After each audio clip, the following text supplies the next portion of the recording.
Hello there, I'm not going to be talking too loudly because the entire house is asleep, unlike me. It is currently 10 past midnight.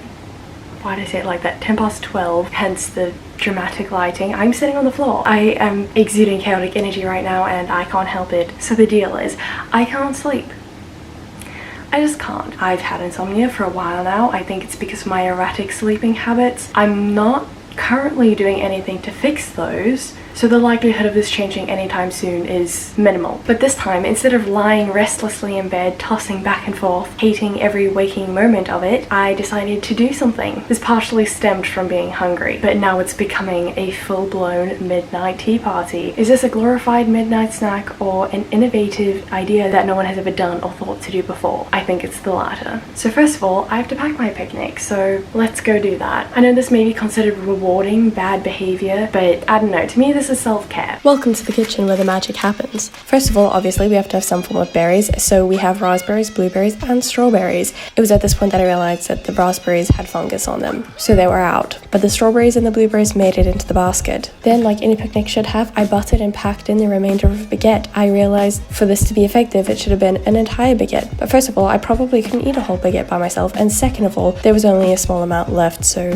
we had to work with what we had. And that, ladies and gentlemen, is how you pack the perfect picnic. Hello, I'm back. The snack hath been packed, but it's not a picnic bitch tea party in pajamas, so I'm gonna go get changed, and this is gonna be a whole event now. It's a thing. I've made it a thing. Okay, we're gonna try to do a transition. It's gonna be shit, I'm just warning you right now. I've got these heels, but I didn't want to put them on for the jump because that would have echoed all over the house. It's time to venture outside. 16 years of my life. Oh, hello there. Without a warning light, a signal or a sign. But then you came along, a beacon of self. This is my gin holder. I know, it's very classy.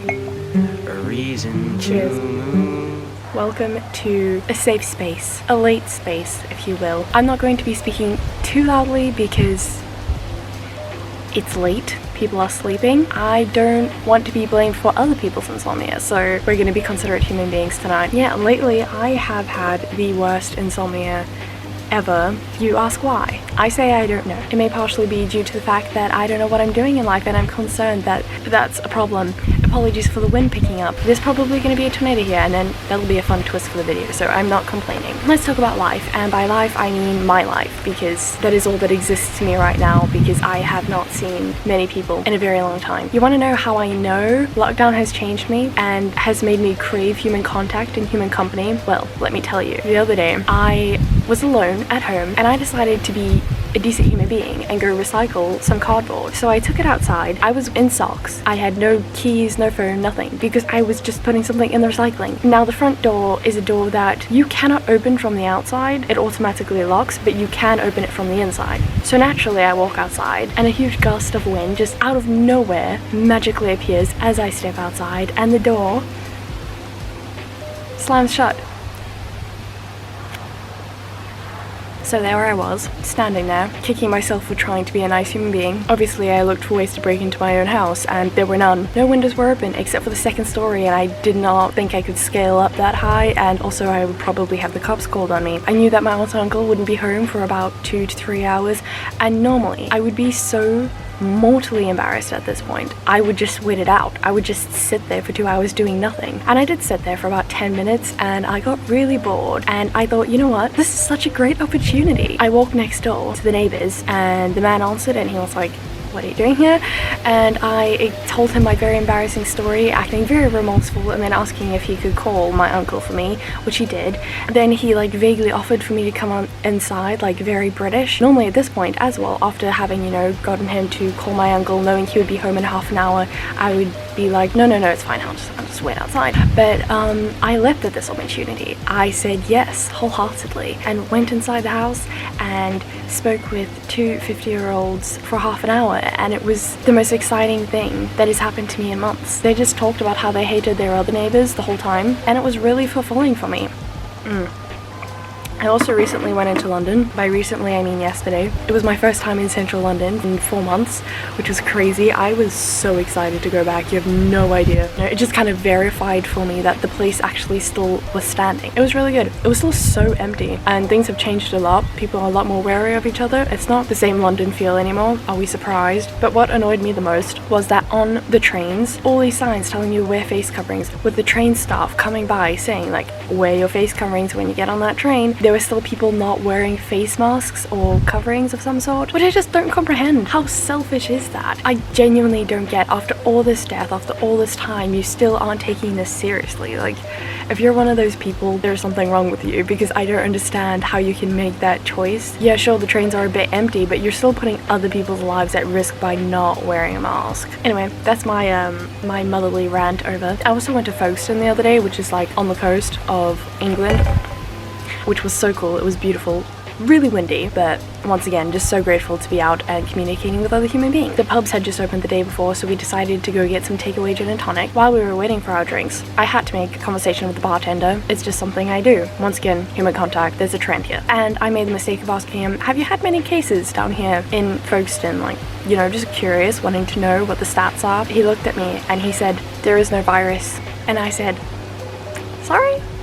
What? And he continued to say, there is no virus. It's a conspiracy. The government has created it. I have a friend, she works in a hospital in Ashford, and she said that every time someone dies, they just write COVID, even if it's not COVID, and they haven't had any COVID cases there. The government's lying. I don't think it even exists. And then lastly, he said, I don't know anyone who's had the virus. None of my friends, none of my family have had it. It clearly doesn't exist. Now, as someone who knows 3 to 4 people who have had the virus, I did not appreciate this, and said, well, alrighty then, and took my drinks and left very speedily. But boy, there are some interesting people out there. Yeah, that really took me by surprise. I hadn't heard that before, but clearly the conspiracy theorists are on this. They're ready to tackle any allegations that there is a virus. So I also got a haircut today. Don't know if you can tell, but it was cut. I made a huge fool of myself. So the actual haircut cost £65, which is quite a lot of money considering I got an inch chopped off straight and that was it. But I was like, okay, whatever.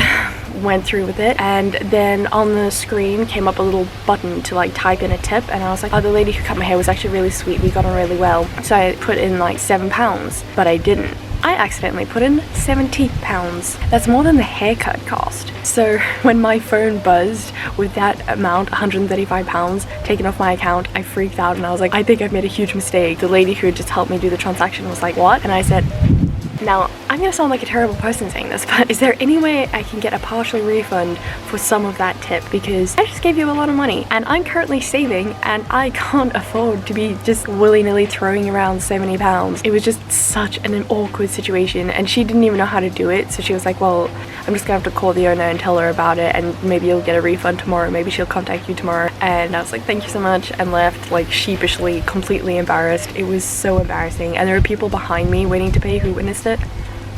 I felt awful. It was so bad.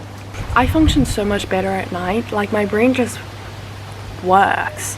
Like, it just kind of turns on. And although I have the entire day, like I get up at about 8:30, 9, I have the entire day to do stuff.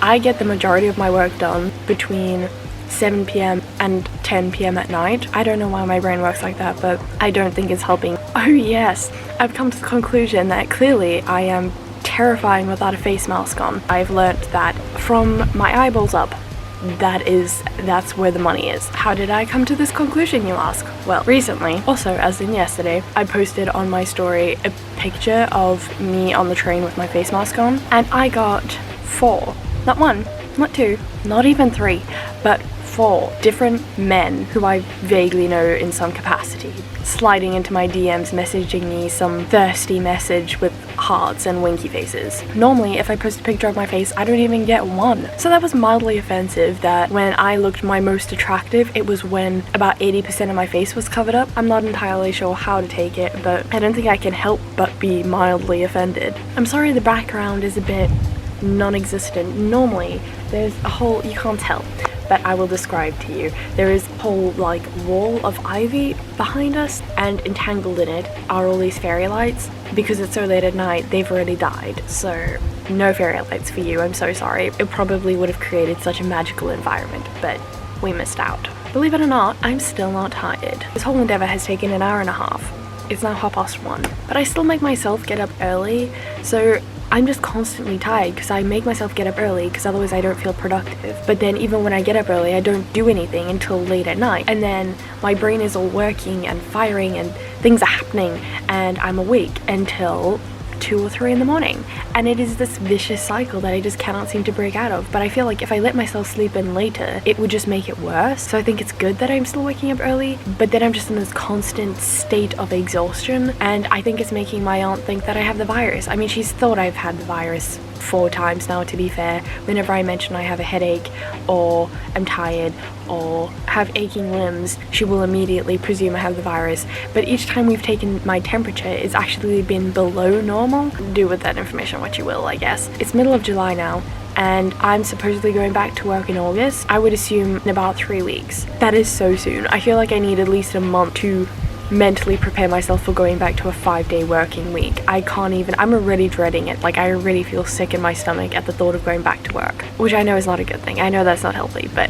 what can you do? I need to earn money, and it's been so ideal being able to just do what I want and pretending I'm getting paid for it, whereas in reality I'm literally just getting paid to stay at home. I mean, this was literally a once in a lifetime opportunity. This is never gonna happen again, and I'm so scared that it's ending. Like, I know it's such a good thing, like it's great that society is going back to normal, but I don't feel like I'm ready to go back to normal society already. Just like starting to deal with like real life stuff, like all these forms and everything for the US summer camp I want to work for next year. It's insane how much my life has had to pick up from that. I mean, even just going to get a haircut today, that was a whole event and a half for me. Like, there was something to write down on my social calendar. Life's wild, man. It's crazy how easily people just adjust to a new way of life, but now I've adjusted a bit too well and I don't want to let it go. I like how it's going for me. I like my chilled life at the moment. It's kind of scary that that's gonna change. Okay, it's actually starting to get kind of cold outside. Would you believe it? Like, middle of the night, me in a dress. What? But seriously, it is. So I'm gonna go now, but thank you so much for joining my midnight picnic party bonanza thing. If you like this video, you should do this too. It's actually really fun. How is this not a thing? Well, it is a thing. It's literally just midnight snacking. I know this. I'm aware. But still, I feel like this is up there. This is high class midnight snacking. This is the way it should be done. You dress up, you get the heels on. I don't know why I bothered even wearing the heels when you couldn't even see it in the shot, but they've stayed on the whole time. I don't know. I guess they've kept my feet insulated and warm, so they've played some sort of role in this. Bye.